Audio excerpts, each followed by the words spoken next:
আজকে সকাল সকাল একা একা কোথায় গেলাম আর কোথায় গিয়ে এত বাজার করে নিয়ে এসেছি আজকের ভিডিওতে সেটাই আপনাদের সাথে শেয়ার করব।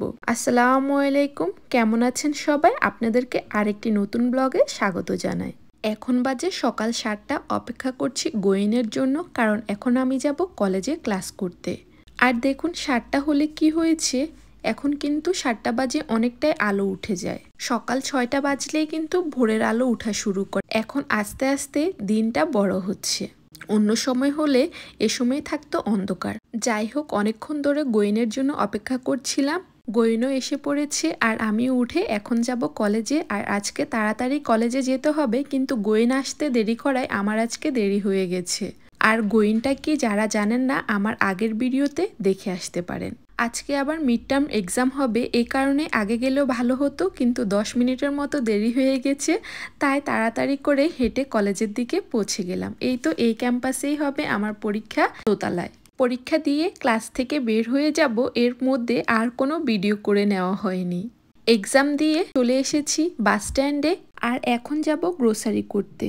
যেই দোকানে যাব এটা এখান থেকে হেঁটে যেতে 20 মিনিটের মতো সময় লাগবে। বাসে করে গেলে নেক্সট স্টপে নেমেই 5 মিনিট হেঁটে গেলে দোকানটা পড়বে। তাই তাড়াতাড়ি যাওয়ার জন্য বাসে করেই চলে যাচ্ছি, তাহলে কষ্টটা একটু কম হবে। বাস থেকে নেমেই চলে এসেছি রাস্তা পার হওয়ার জন্য। আর এদেশের সিস্টেমটা দেখুন, এই যে বাটনটি দেখতে পাচ্ছেন, এই বাটনটি ক্লিক করলে অপর সাইডে যে দেখতে পাচ্ছেন সংখ্যা উঠছে, সেখানে যখন দেখাবে যে একটা মানুষের চিহ্ন, তখনই আপনি রাস্তা পারাপার হতে পারবেন। এর আগ পর্যন্ত আপনাকে অপেক্ষা করতে হবে ওই চিহ্নটি উঠা পর্যন্ত। আর দূরে যে গোগো মার্কেটটি দেখিয়ে দিয়েছি, সেই মার্কেটে এখন আমি চলে এসেছি।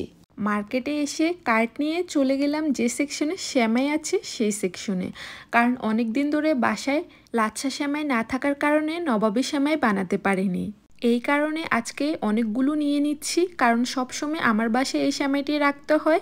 কিছুদিন পর পরে আমার হাজবেন্ডকে নবাবী সেমাই বানিয়ে দিতে হয়, কারণ নবাবী সেমাই হচ্ছে তার পছন্দের খাবার। তো এখান থেকে আমি টোটাল 8 প্যাকেট সেমাই নিয়ে নিয়েছি। আর দেখতে পেয়েছেন এক এক প্যাকেট সেমাইয়ের দাম ছিল প্রায় $2 মতো, আর শেষে যে সেমাই দুটো নিয়েছি সেটার দাম ছিল $2.50 মতো। এর পাশে ছিল বাংলা সেমাই, তবে আমার বাসায় এগুলো এখনো অনেকগুলো রয়েছে, তাই আর নিলাম না। আর যারা সবসময় আমার ভিডিও দেখেন, এর আগের ব্লগে আপনাদেরকে দেখিয়ে দিয়েছি কস্কো থেকে যে নুডলসগুলো এনেছি, এক বক্স $13। আর এখানে একটি প্যাকেটের দামই নিচ্ছে $3.49। আর এই দোকানে কিন্তু সবচেয়ে কম দামে সেল করে। তারপর নিয়ে নিয়েছি একটি সয়া। এটাকে এক্স্যাক্টলি কি নামে বলে আমার জানা নেই, তবে এটা খেতে মাঝে মাঝে ভালোই লাগে। আর এখানে ছিল রুয়াবজা, তবে সেটা আমার এত পছন্দ না, তাই আর নিলাম না রোজার জন্য। আর কিছুদিন পরে তো রোজা, তাই আজকে এসেছি কিছু রোজার বাজার করার জন্য। তবে যা যা লাগবে সবকিছু কিন্তু এখানে নেই, তাই যেগুলি পাওয়া যাবে সেগুলি আমি নিয়ে বাসায় যাব। তারপর বাকি দোকানগুলোতে আমার হাজবেন্ড সহকারে যাব।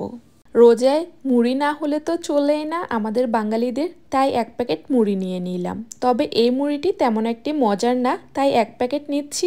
যদি অন্য দোকানে কোথাও ভালো পাই তাহলে তখন বেশি করে নিয়ে নিব। আর এখান থেকে নিয়ে নিয়েছি 1 প্যাকেট সাবু, কারণ অনেক ডেজার্ট বানাতেই কিন্তু সাবু লাগবে। আর নিয়ে নিচ্ছি এখান থেকে একটি সরিষার তেল। মুড়ি মাখানোর সময় সরিষার তেল ছাড়া তো হবেই না। 500 গ্রাম সরিষার তেলের দাম ছিল $4, তাই এখান থেকে হাফ লিটারের একটি সরিষার তেল নিয়ে নিচ্ছি। তারপর সামনের দিকে হাঁটতে হাঁটতে চোখে পড়লো গুড়, তবে এগুলি আমাদের দেশীয় গুড় না, ইন্ডিয়ান গুড়।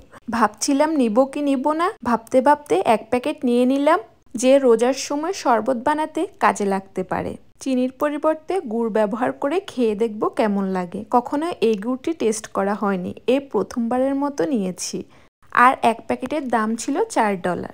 এই $4 বাংলা প্রায় 500 টাকার মতো এখন। আর এদিকে যে বোতলে দেখতে পাচ্ছেন, এগুলি হচ্ছে আদা রসুন পেস্ট আর বিভিন্ন জাতের আচার। আগে যদিও আমরা এই আদা রসুন পেস্টগুলা খেতাম, তবে এখন সব সময় তাজা আদা রসুন এনে ব্লেন্ড করে খাই। আর এখানে একটি মজার জিনিস দেখলাম, সব ধরনের আচার মানা যায়, কিন্তু গাজরের আচার কখনো কি আপনারা খেয়েছেন? আমি কখনোই দেখিনি, এই প্রথমবার দেখলাম। বেশ ইন্টারেস্টিং জিনিসটা। আবার পাশেই ছিল লেবুর আচার। এগুলি সাধারণত আমাদের দেশে খাওয়া হয় না, হয়তো ইন্ডিয়ান মানুষজন খেয়ে থাকে। এর অপোজিট সাইডে ছিল বিভিন্ন ধরনের সস। তো এখান থেকে আমি নিয়ে নিয়েছি একটি ডার্ক সয়া সস, কারণ আমার বাসারটি শেষ হয়ে গেছে। আর অনেক দিন ধরে আমি খুঁজছিলাম অলিভ, কোথাও ব্ল্যাক অলিভ পাচ্ছি না, কারণ পিৎজা বানাবো, পিৎজাতে ব্ল্যাক অলিভ দিলে বেশ ভালো লাগে। তবে এখানে একটি বক্স দেখতে পেয়েছি, এটা দেখে তেমন একটি পছন্দ হয়নি, তাই আর নিলাম না।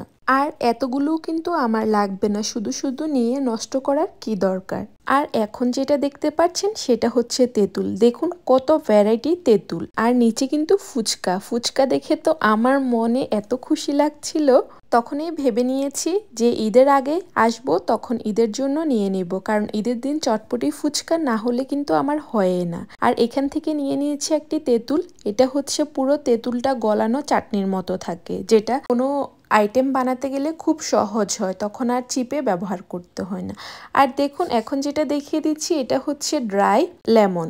আমাদের দেশীয় কোনো খাবারে আমার জানা মতে এই লেমনটি ব্যবহার করা হয় না। আর দেখুন সব মশলার যেমন দাম, কিন্তু এলাচির যে পরিমাণ দাম এই দেশে বলার বাহিরে। মাত্র অল্প কয়টি এলাচির দামে ছিল প্রায় $13 মতো। আর এখানে দেখতে পাচ্ছেন পেঁয়াজ বেরেস্তা প্যাকেটে করে বিক্রি হচ্ছে, এখান থেকে 1 প্যাকেট পেঁয়াজ বেরেস্তা নিয়ে নিয়েছি, কারণ এদেশি পেঁয়াজ দিয়ে বেরেস্তা বানালে তেমন একটি ভালো হয় না। আর দেখুন আজকে প্রথমবার দেখলাম এত সুন্দর জয়ত্রী। সব সময় জয়ত্রীগুলো প্রায় ভাঙা ভাঙা থাকে, কিন্তু আজকে জয়ত্রীগুলো এত বড় আর এতটা ফ্রেশ ছিল, অন্য সময় এরকম পাওয়া যায় না। তবে আমার বাসায় অনেকগুলো আছে, তাই আর নিলাম না। আর এদিকে ঘুরে ঘুরে দেখছিলাম কোনো মশলা লাগবে কিনা।